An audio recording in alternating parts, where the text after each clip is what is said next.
Cal Voss had been working the I-49 corridor for 11 years, and he knew a rolling eyesore when he saw one.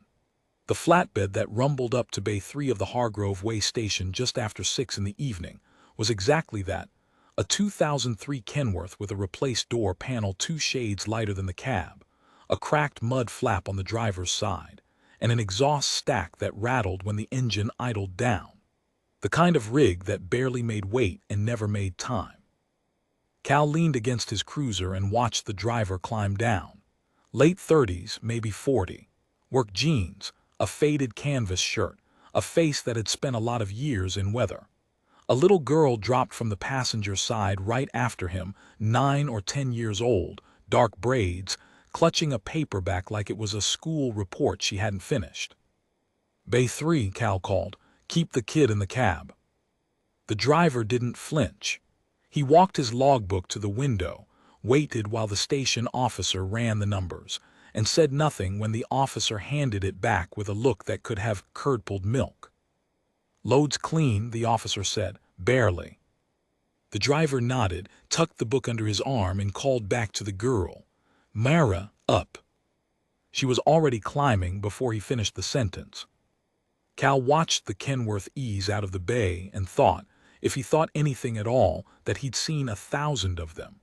A man running a small load on a tired truck, holding on to whatever the last decade had left him. He signaled the next rig in without another thought. He was parked at the Hollow Fork Diner 40 minutes later, halfway through a cup of coffee that had stopped being good somewhere around noon, when the dispatch crackled. "All units I-49 southbound, mile marker 74. Bolo missing juvenile, Jessie Holt, female, 12 years of age, last seen on foot near the Caldwell exit. Family reports she left home on foot approximately 11 hours ago. Possible highway contact. All available units please advise." Cal set down the cup. Mile marker 74 was 30 miles south. He was pulling out of the diner lot when his radio crackled again. A different voice this time, rougher, steadier. "Dispatch, this is a civilian. I'm southbound on I-49. I've pulled onto the shoulder at mile marker 71.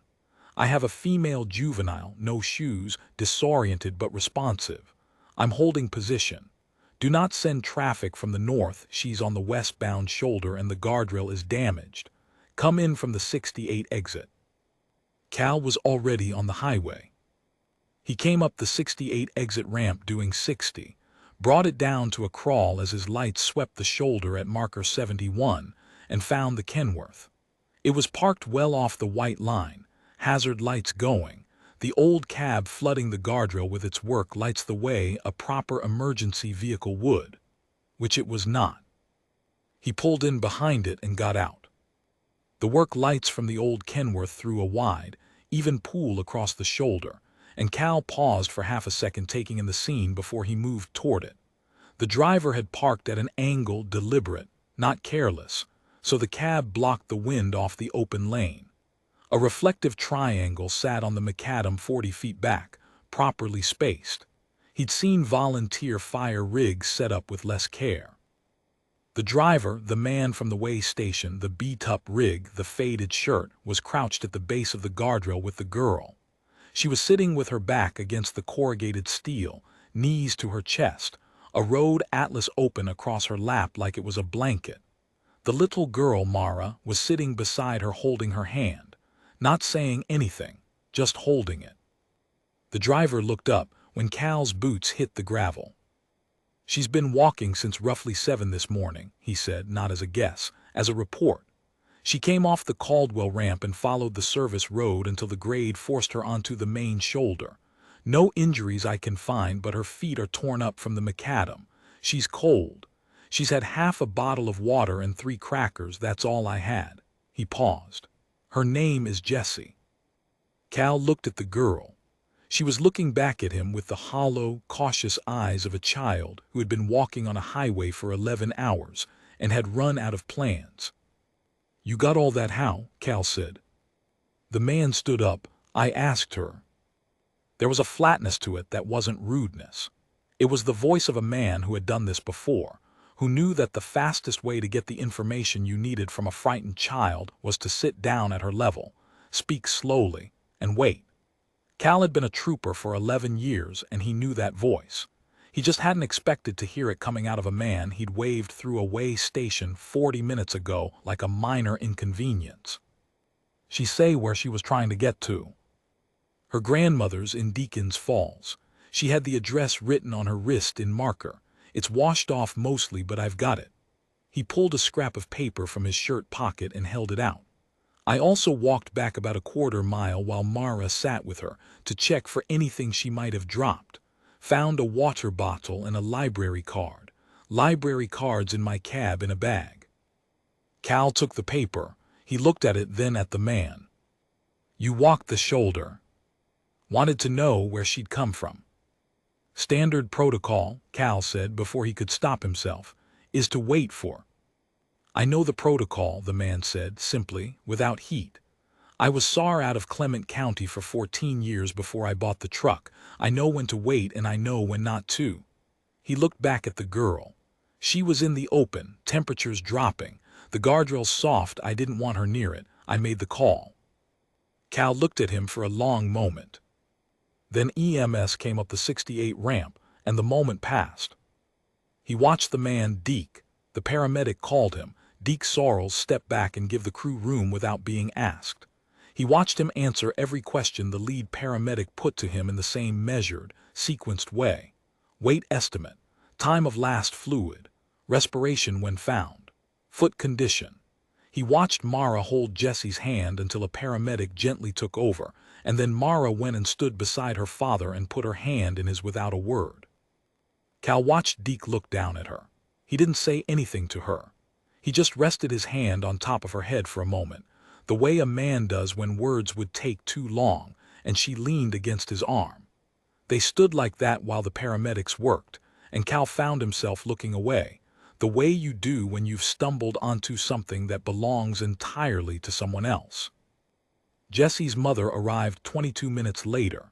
She drove a county vehicle. She was, it turned out, the Hargrove County Emergency Management Director, and she had been on the phone with State Dispatch since the second hour of her daughter's disappearance. She came through the EMS cordon like a woman who knew how to move through an emergency scene, and went straight for her daughter. When they brought her up, she turned and looked for whoever had found her. Deke was at the tailgate of his rig, logging the stop in his book. Mara was inside the cab, face against the glass, watching. You called it in, the woman said. Yes, ma'am. She looked at him the way people look at a thing when they are trying to decide if it's real. My daughter says you sat with her for 20 minutes before anyone else arrived. My daughter sat with her, he said. I was checking the shoulder. The woman said nothing for a moment. Then she said, thank you. He nodded once, closed the logbook, and that was all. Cal wrote his report in the diner parking lot an hour later. When he got to the section on the civilian who made the initial call and the actions he'd taken at the scene, he sat with his pen over the paper for a while. He'd spent the drive back thinking about the way the man had said 14 years like. It was a number he didn't take out very often. The way he'd produced the scrap of paper with the address on it before Cal had thought to ask. The way he'd known the guardrail was soft. He went back to the rig. It was still in the lot Deke had pulled in while the ambulance cleared. Cal knocked on the passenger door.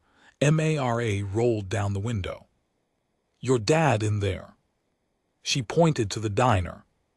He found him at the counter, eating a bowl of soup with a methodical patience, the logbook open beside his bowl. Cal sat down on the next stool. Your SAR unit, he said, Clement County. Volunteer, 14 years. The man didn't look up from the soup. I logged it if you need the numbers. I don't need the numbers. Cal folded his hands on the counter. I need to know if you want to be listed in the report as a civilian bystander or as a trained first responder who executed proper SAR field protocol. Deke looked up then. Because, Cal said, and he kept his voice level, what you did out there tonight was not a bystander call. You managed that scene better than some of the units I've worked with. and Jesse Holt's mother is the county emergency director. What goes in this report is going to be read. The man was quiet for a moment. He looked down at his soup. "Write it how it happened," he said. Cal wrote it how it happened.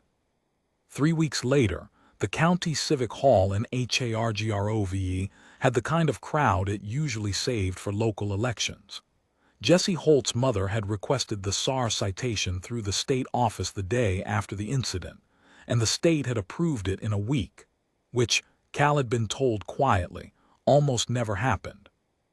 Cal stood at the podium in his dress uniform and read the citation aloud. He read Deke Sorrell's quotest name. He read the 14 years of Clement County SAR service.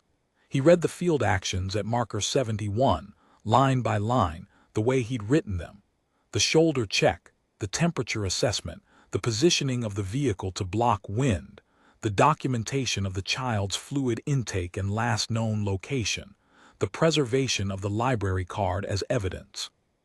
He read the part about the road atlas. Deke had thought to give her something to hold, to give her hand something to do while her mind settled, and the paramedics had noted it in their own report as effective field management of a distressed juvenile.